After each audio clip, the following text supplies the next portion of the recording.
আল্লাহ রাব্বুল আলামিন বলেন, ওমা মিন দাব্বাতিন ফিল আরদি ইল্লা আলাল্লাহি রিজকুহা। এই পৃথিবীতে এমন কোনো বিচরণশীল জীব নেই যার রিজিকের দায়িত্ব আমি আল্লাহ সুবহানাহু ওয়া তাআলা নেই। সকলের রিজিকের দায়িত্ব আমি রব্বুল আলামিন নিয়েছি। পৃথিবীতে যতগুলো মখলুকাত সৃষ্টি করা হয়েছে সকলের রিজিকের দায়িত্ব আল্লাহ সুবহানাহু ওয়া তাআলা নিয়েছে। দেখেন, একজন জমিদারের বাড়িতে কিছু মেহমান গিয়েছেন। মেহমান যাওয়ার পর অনেক রাত্রে, রাত 12টার সময় যাওয়ার পর একজন বলছে আমি সবজি খাবো, আরেকজনা বলছে আমি গোশত খাবো, আরেকজনা বলছে আমি তরি তরকারি খাবো, আরেকজনা বলছে আমি বিরিয়ানি খাবো, আরেকজনা বলছে আমি পোলাও খাবো। এবার আপনারা বলুন, ওই বাড়িওয়ালা যত বড় রাজা বাদশাহ হোক না কেন, যত বড় সম্পদশালী হোক না কেন, ওই বাড়িওয়ালার পক্ষে কি এতগুলো খাবার সম্ভব করা, তৈরি করা কি সম্ভব না অসম্ভব? অসম্ভব। কিন্তু এই পৃথিবীতে আল্লাহ রাব্বুল আলামিন অসংখ্য মখলুকাত সৃষ্টি করলেন। এরপরে দেখেন, সকলের খাবার ভিন্ন ভিন্ন। মাছের খাবার একরকম, ব্যাঙের খাবার আরেক রকম, তেলাপোকার খাবার আরেক রকম, পিঁপড়ের খাবার আরেক রকম, সারপোকার খাবার আরেক রকম, হাতির খাবার আরেক রকম, ভল্লুকের খাবার আরেক রকম।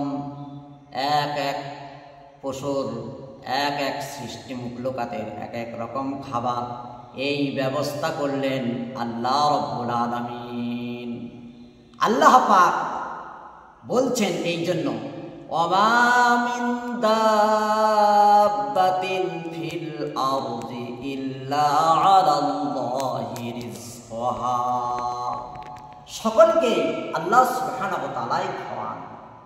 ঠিক অনুরূপভাবে আপনারা দেখেন, পাখিগুলো সকালবেলায় বাসা থেকে বার হয় খালি পেটে, সাপগুলো গর্ত থেকে বার হয় আপনার খালি পেটে সকালবেলায়।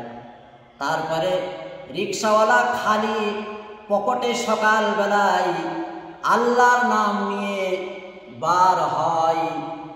সন্ধ্যা আসার সময় রিক্সাওয়ালার পকেট ভরপুর করে টাকা দেয় এবং পাখির পেট ভরে এবং সাপের পেট ভরিয়ে দেওয়ার মালিক আল্লাহ সুবহানাহু ওয়া তাআলা। আল্লাহ সুবহানাহু ওয়া তাআলা আমাদেরকে দান করেছেন। আল্লাহ পাক রিজিকের মালিক, তিনি আমাদের রাজ্জাক, তিনি আমাদের রুজি দেনেওয়ালা। আল্লাহ সুবহানাহু ওয়া তাআলা আমাদের সকলকে রিজিক দান করেছেন। সেই জন্য আমাদের খেয়াল করতে হবে যে আমার রিজিকের মালিক একমাত্র আল্লাহ সুবহানাহু ওয়া তাআলা।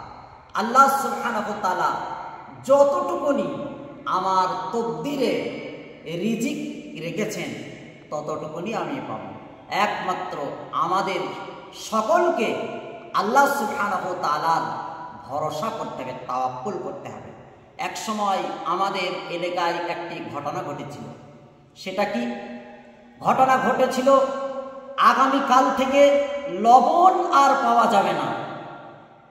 অনেক কয়েক বছর আগে সেটা আমি খেয়াল আছে আমার।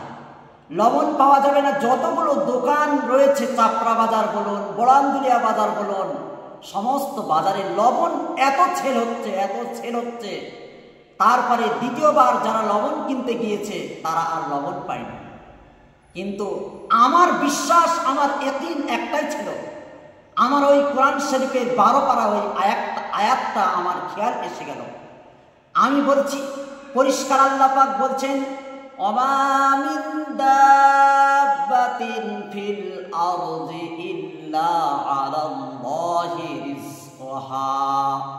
এই পৃথিবীতে আল্লাহ পাক বলেছেন এমন কোনো বিচরণশীল জীব নেই যার রিজিকের দায়িত্ব আমি আল্লাহ গ্রহণ করিনি।